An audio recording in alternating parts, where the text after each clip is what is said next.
Kimi K2 just came out. This is a model straight from China and it's supposed to beat state-of-the-art models while being considerably cheaper. Today we're going to see the benchmarks, why this is a big deal, and we're going to test it out. Let's begin. So in multiple agentic benchmarks, it has state-of-the-art performance. Humanity last exam, 50% accuracy. Browse competition, 74.9. It's very good on vision and coding. It's not the best model, but it's very close to the best models. And also supposedly it can code with taste, meaning it can work on images and videos and turn all of these into beautiful websites. They also begin with the agent swarm, which is essentially agents that work in parallel for your task, and you can even spin up 100 sub-agents, and these agents can do 1500 tool calls, and they're a lot faster than having just a single agent setup. So if we see here the benchmarks, we can see that indeed, at least on their benchmarks, it's very good. It even beats the state of the art in agentic tasks. It's very good at coding, even though it's not the best model out there. It's lagging behind Cloud Opus 4.5, and it's also very good at vision, matching the performance of Gemini and ChatGPT, which is very interesting, and it also is one of the best models on video. So overall, this seems like a very powerful model, but this is not the only important thing, guys. They released it and it's very cheap. It's $0.6 for million tokens input, and for output it's only $3. This is literally 8 times cheaper than Opus 4.5, 4 times cheaper than GPT 5.2 and Gemini 3 Pro, and also compared to their previous K2 Turbo version, it's also cheaper. So this is a very big deal, and this reduction in price doesn't mean that the speed goes down. Actually, K2.5 has the same speed as the Turbo version, so they were able to cut the costs around 2.5 times while keeping the speed as fast as previously. But also what they made is that they made the system a lot smarter. This is so insane in my opinion. So right now what we should do is actually go ahead and test it out, because I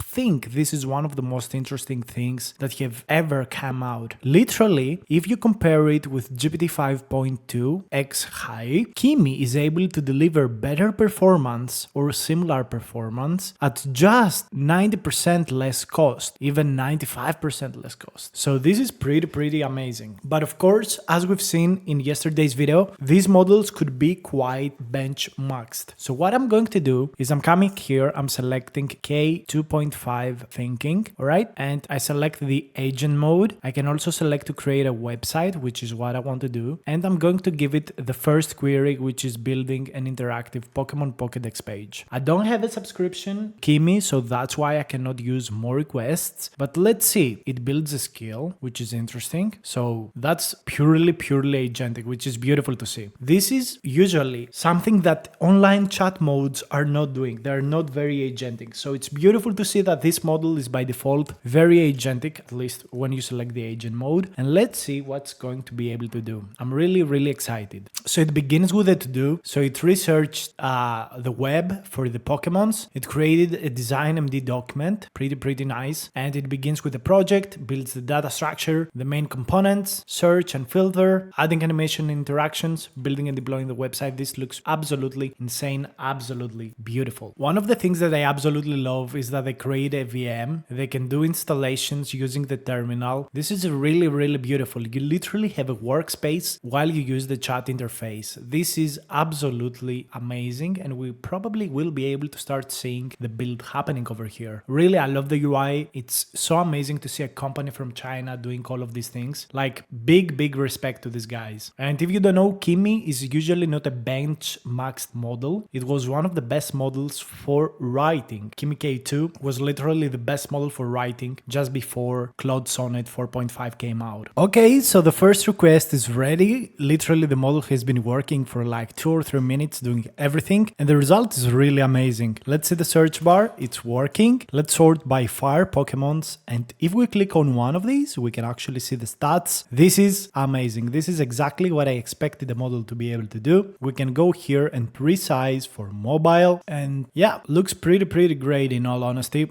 This is exactly the response I wanted. It looks beautiful, 100%. Great result. So let's jump to the next chat, and I'm going again to use the agent mode mode, we also got some more requests. There's also this swarm that is a paid feature, so sadly I cannot use it. However, if you're interested in getting Kimi, it's very cheap, and that's pretty amazing. Like in all respects, they have very good subscriptions. So right now I'm just going to go with the agent. Again, we are going to select website, and what we are going to do is create a full stack, or let's say website for transformer models. It's just going to be a front end. It's going to teach us transformer models. So let's do it. I'm not going to waste your time. I'm just going to jump the results so you can see what happens. Okay, so let's see the response for the teaching transformer page. I'm just going to put it on full screen because that's how we're supposed to see it. This is beautiful. Oh my god, it looks so amazing already. What are transformers like? Oh my god, this is one of the most beautiful responses I ever seen. So many animations, vibrant colors.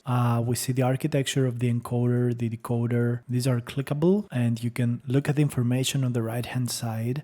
This is pretty great, guys. Key insight. Here we can see self-attention. So can I play this? Oh wow, this looks great. I don't think it's very useful, but these visualizations are super amazing. Wow. And here we got attention, and shows us the form in math. Here we can check out the heads and how they work. Wow, wow. And here is the explanation. All of these are clickable. Wow. Here we see multi-head output. Oh my god, guys, this is pretty incredible. Wow. This is next level. Like, I'm not joking at all. This is pretty incredible. And okay, this is not clickable, which is fine. But oh my god, man. Oh my god. You see a timeline here. The timeline is not perfect, but okay, it really works, and it looks super great. Like if you click read documentations, it brings you over here. Wow. And on GitHub, you go to Hugging Face Transformers. Guys, this is probably the best response I have ever seen from a model for this query. This is absolutely amazing. Like, I'm honestly shocked. Let's go to a new request. I'm going to select agent. I'm going to select website again, and we're going to create a Flappy Bird game. Let's see if it can do it. Okay, so let's check out the Flappy Bird game. This is usually something AI is not able to do. So yeah, indeed, Kimi K2 had exactly the same issue, making the game too hard. So I'm going to ask it, please make the game easier. Gravity is too much. I instantly die. So let's see if Kimi is able to solve this. I get only one more request, so if it's not able to do it in a single shot, I'm just not going to do it. But the next one is probably one of the most ambitious targets, which is making a GTA 5 like game using 3JS. So hopefully this is going to work. Hopefully this request can be done by Kimi. It's going to probably be the first model that's able to do that. So let's check out the second version of the Flappy Bird game, and it made it a lot easier to play and smooth, and everything is working. Okay, I'm a little bit of a noob. Don't judge, but Kimi is actually one of the only, 3 or 4 models that were able to show it. Like, you ask it to improve gravity, and it's actually able to understand it and make it correct. So that's absolutely amazing. It did all of the changes, so that's what it did. So let's open up a new query. This is going to be like the final one. It's going to be super complicated. Hopefully Kimi will be able to at least provide us with something. Hopefully. But let's see. We are going to jump to the result, just because this is probably going to take a little bit of time. Okay, so guys, I just made this GTA 5, let's say, kind of game. I mean, it made the world. It's not really working, to be honest with you. Like, you could move around, like run or whatever. Camera is not working perfectly, but alright, I'm not going to cry about it. I mean, it made the world, and we're playing on it with a single prompt. So I gotta say, this is a pretty respectable result. Like, look at this. It also made a menu, which I'm not showing you right now. Let's see, can I enter this vehicle? Sadly, no. Can I enter here? No. But okay, you can explore like a city. So if I click for reset, we can like get in a vehicle here, maybe. So these vehicles are like rotated, so we cannot actually use them, which is a little bit sad. Also, if you see, these vehicles here are like, for some reason, spawned incorrectly, like they're spawned rotated, which is a little sad. But alright, I mean, like, okay, I'm not going to cry about it. This is the closest the model has ever come to create a GTA game from a single prompt. So this is beautiful to see, guys. Really big respect to the guys over at Kimi for what they have created. Also, the chat experience is amazing. So yeah, in all honesty, like, this is pretty great. Like, respect to them, and a beautiful menu. So yeah, super interesting. and it shows us the tech stack. So yeah, I gotta say, guys, this model is really state-of-the-art model, and given that it's super cheap and quite fast, you should absolutely try it.